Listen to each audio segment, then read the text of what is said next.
All right, thanks everybody. Just to kick things off, let's start with the bonuses. The fight of the night was obviously Islam and Volk. Performance bonuses go to Jack Della, and Yair. The gate tonight broke the Australian arena record, so highest grossing event for any arena in Australia across any content, concerts, sports, exhibitions, whatever. The attendance was 14,124, fully sold out, with a gross total in Australian dollars of 5,911,598. Two transports tonight, Pedro and Shaynis. And that's it from my side. Any questions from you guys? Yeah, Mike? right here. Well, phenomenal crowd tonight. I mean, you've been all over the world and seen so many of these events. Where does tonight's rank in your pound-for-pound list? I mean, pound for pound best, pretty high on the list. I mean, the place was deafening. Like, I feel like I've been at this is my voice. I feel like I've been at like a Metallica concert just sitting in front of the speakers.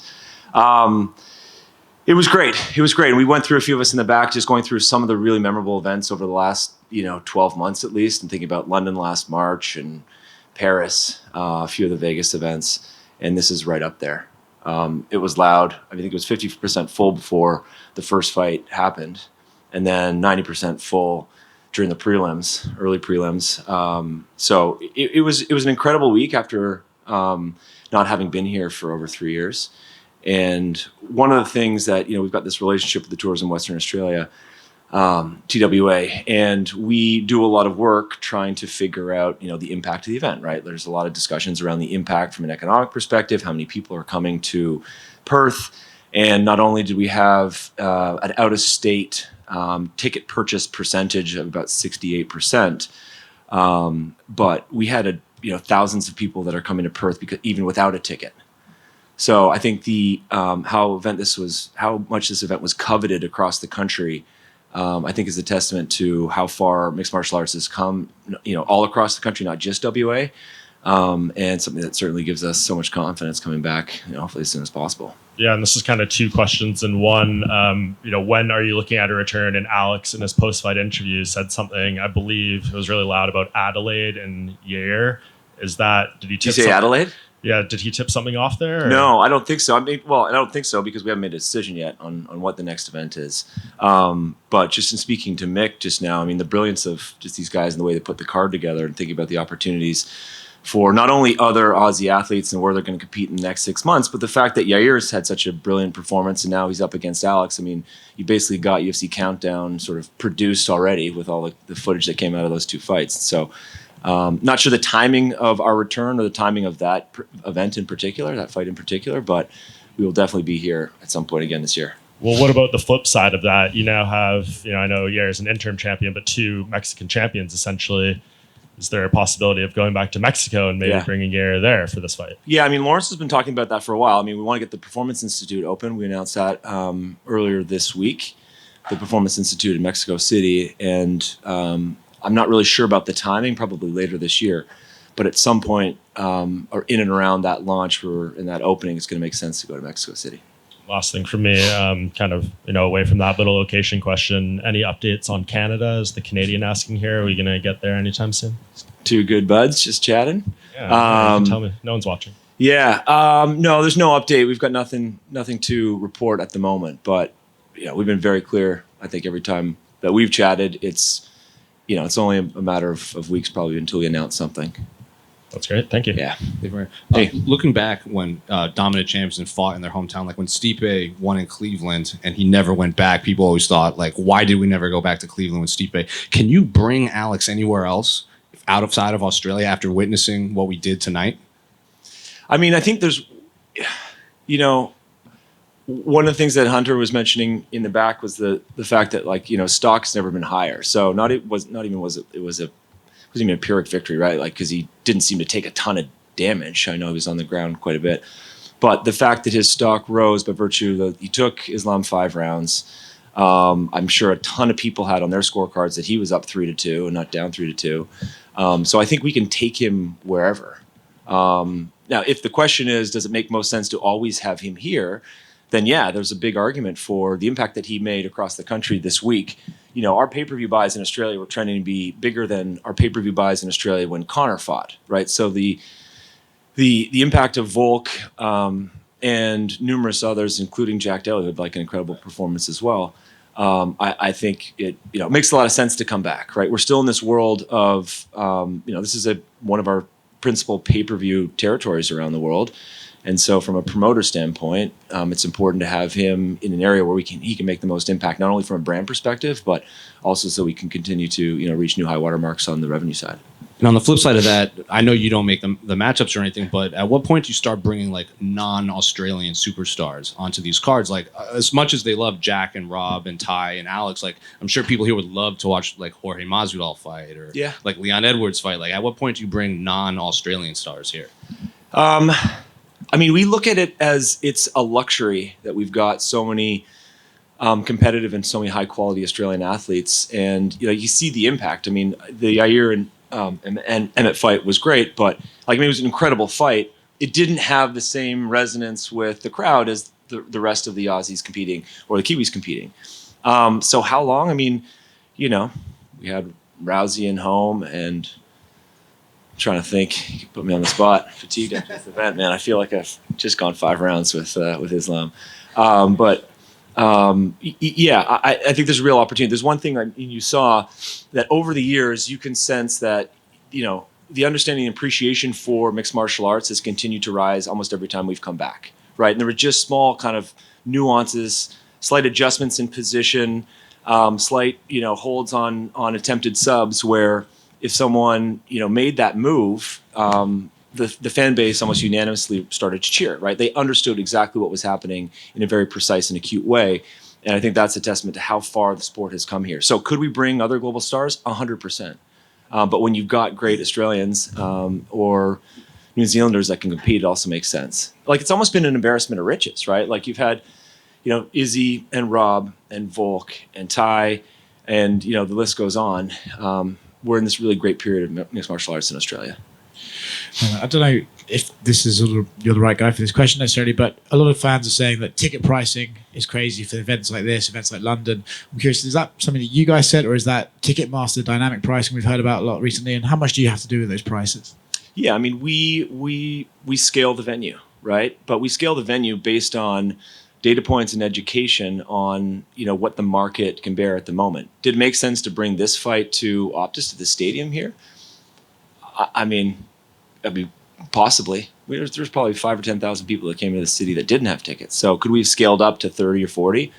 I think the demand would have been there. It obviously would have changed the average ticket price. But I think there was an opportunity, given the demand, just to scale it appropriately. So this is driven by our knowledge of what the market can bear at the moment. Thank you. I just wanted to know, where does Australia rank in terms of countries that you have to work with in bringing events? Australia, for its size, seems to get relatively quite a lot of UFC events. Is it because the government is so transparent with working with you guys, tourism? What actually makes it so easy? So working with state governments in this country in more of a partnership way is a relatively new thing. And I think the affinity and the interest and the desire for global events, whether it's sports or music or food or fashion festivals, whatever it might be, is heightened in Australia because, one, people love events in this country, and two, it's far, right? It takes a lot to it's helpful for promoters or other managers of tours or sports events to make it here. It wasn't long ago that we were fighting or working with to educate state governments around the health and safety protocols and practices that we've got in our sport, why the octagon is a better, field of play than a boxing ring. And so a lot of that work and that education, I think, has gone into the development of just the understanding of our sport, right? We want to work closely. We've always talked about this concept of running to regulation to ensure that not only are we working with state governments to educate them about our sport, but also about the proper rules that govern mixed martial arts here. So I think recently there's been, much more constructive and productive conversations with local governments around how we can partner on events. And this week, working with the Tourism Western Australia was a good example of that. And if I could just ask you a question once again, I don't know if you're the right guy for this either, but When Islam commented on the lack of promotion for this event, do you know what? Because obviously it was huge. Like, you heard it tonight. Everyone's talking about it. People that don't have tickets are watching it somewhere. Do you know why he might have thought that? I have no idea. I mean, I haven't talked to him about it. I don't know the root cause of that. What I do know is that, this is one of these events, and Dana and Sean and Mick and Hunter have been talking about it for months. Like, you don't get many opportunities to have the pound for pound number 1 and 2 together, right? Like, it's an overused cliche, but the stars really do need to align, right? You've got to have the right athletes at the right time of their careers. You've got to have, a venue that makes sense, right? To bring it to Australia was absolutely perfect for us. And then you've obviously got to have at least weight classes where they're within one weight class of each other. And so this was the perfect circumstance where you've got two guys that and it turned out to be an absolutely brilliant fight. So I'm not sure what the impetus or sort of the cause or the objective of those comments were. I certainly didn't agree with it. Thank you. Can I just ask over here, Mitch from over here. We're really excited over in WA about Jack Della Maddalena. We just saw, he's not a one-trick pony, gone from knockouts to now submission. Where does the UFC sort of see him in the next 12 months? And he says he wants a top 15 welterweight now.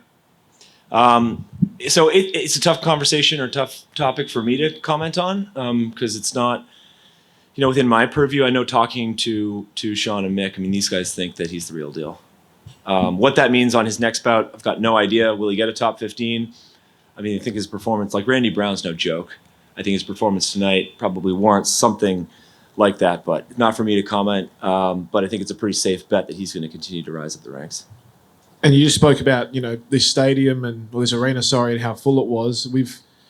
Jack sort of mentioned that one day his dream is to hold a big fight here. We've got a big stadium down the road that can seat close to 50. I know it's outdoors. Mm-hmm. Is something like that even possible for somewhere over here, considering what you saw tonight? You've got good precedents in this country, right? With a couple in Melbourne, Etihad, Marvel. So we're not going to rule it out. At some point, it might make sense. We don't do a lot of them. We've done sort of 5 or 6 in the past. But, if there's one country that can handle it, it's probably this country. Thanks. Does having such successful events in Australia detract from the likelihood of there being events in New Zealand? Because Australia is just more scalable? No, I mean, our events in New Zealand have been incredible. Yeah, no, not at all. When would be the likelihood of the next kind of event coming to New Could be Zealand? this year. Yeah. I mean, we're trying to, from an event perspective, and I've spoken to a few guys about this in the past few months. I mean, we are getting back to pre-COVID levels in terms of the proportion of international events that we have on our overall. We're not going to get all the way back there this year, but we will get back there at some point in the next year or two. And that likely means 2 or 3 events in Australia and New Zealand every year. Cool, thank you. No worries. Just one more. Going off that, once you do get back to pre-COVID levels, once you say, as you hope, how many UFC events do you think would still be at the Apex? That's a good question. I think the Apex is always going to be in the mix now. It makes a lot of sense. We kind of turn off the lights and lock the doors when the event's over. And it's, it makes sense from an ease of operations. It also makes sense as a good fallback plan. Like if we have something just doesn't work out in a venue, or if it's tough to get to a certain city we want to get to, we can always go to the Apex. I think there's a lot of advantages to it. So I don't know the number, but I think it'll always be in the mix. We really appreciate everyone's support. It's huge for us to come back to Australia, and it's really important for us to put on a good show. And I think the work that you guys all did was incredibly helpful in promoting the event across the country and around the world. We're pretty excited with the results this week, not only in the octagon but outside. And so appreciate all your support, guys. Thank you.